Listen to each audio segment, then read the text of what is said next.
The sound of laughter and music filled the air as the birthday party began.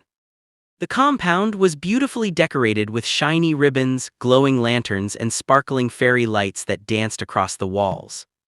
In the center of it all stood Joy, glowing with excitement in her sleeveless black and red floral gown, her long black wig flowing down her shoulders. Her friends surrounded her, laughing and taking pictures as they hyped her up. "This party go loud," one of them shouted excitedly. Joy smiled proudly and said, "Wait till Kenneth arrives, he said he has something special for me." Suddenly, the sound of a car horn echoed through the compound gate. Everyone turned their heads as a sleek black car drove slowly into the compound. Joy gasped, clapped her hands, and shouted, "That's Kenneth." She quickly adjusted her dress and touched her hair nervously, smiling brightly. The car stopped and Kenneth stepped out slowly, looking calm and confident. He smiled warmly and walked toward Joy as the guests clapped. "Happy birthday, my queen," Kenneth said, hugging her gently. Joy blushed and said, "Thank you, baby, so where's my gift?" Kenneth smiled mysteriously, "You'll see." He turned back to his car and opened the back door slowly. Everyone watched curiously as he pulled out a neatly wrapped sliced loaf of bread.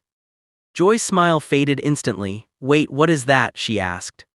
Kenneth smiled calmly, "Your birthday gift." Joy laughed sarcastically. "A loaf of bread? Kenneth, are you being serious right now?" Kenneth nodded softly, "It's special." Joy frowned deeply. "Special? For my birthday? Did I look poor to you? What am I supposed to do with bread?" Her voice grew louder as the guests fell silent. Joy, calm down, one of her friends called Mary whispered nervously. "Calm down, he brought me bread," Joy shouted, her voice filled with anger. "Joy, please," Mary said softly. "Accept it first, maybe he has a reason." Joy turned sharply to Mary. "Mary, please don't start, I can't accept bread as a birthday gift." Then, in her frustration, Joy snatched the loaf from Kenneth's hand and threw it on the ground. "Here your bread," she shouted and walked away angrily. Kenneth stood still, disappointment clouding his face as the music stopped. Mary walked forward slowly, her expression humble. "Kenneth, please," she said quietly, "don't be angry, I'll talk to her later." Kenneth looked at her gently, then bent down and picked up the loaf carefully. He handed it to Mary and said, "Please take it." Mary hesitated at first, then accepted the bread with both hands. As she held it, she felt something hard inside and frowned slightly. "Wait," she whispered softly and tore it open.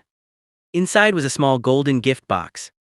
The crowd gasped as she unwrapped the gift with trembling hands. Inside the box was a sparkling diamond ring. Kenneth took the ring and knelt down before her. "Mary," he said softly, "you've shown gratitude and kindness, will you marry me?" Mary covered her mouth, shocked and speechless. The crowd began shouting, "Say yes, say yes." With tears in her eyes, Mary nodded slowly, "Yes." The crowd screamed with joy as Kenneth slipped the ring onto her finger. Confetti filled the air as they hugged tightly. In the background, Joy stood frozen, her face pale and her eyes full of regret. She covered her face and began to cry bitterly. Kenneth and Mary smiled at each other, surrounded by cheers and music. From that night, Kenneth and Mary lived happily together, a love born from gratitude.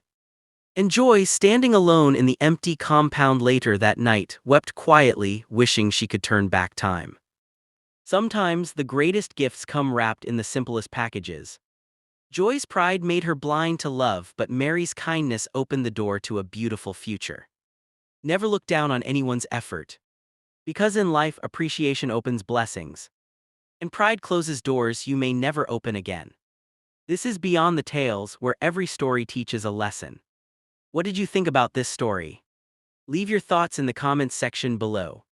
And tell me, what story would you want me to create next? Don't forget to like, subscribe, and share for more inspiring stories. See you in the next one.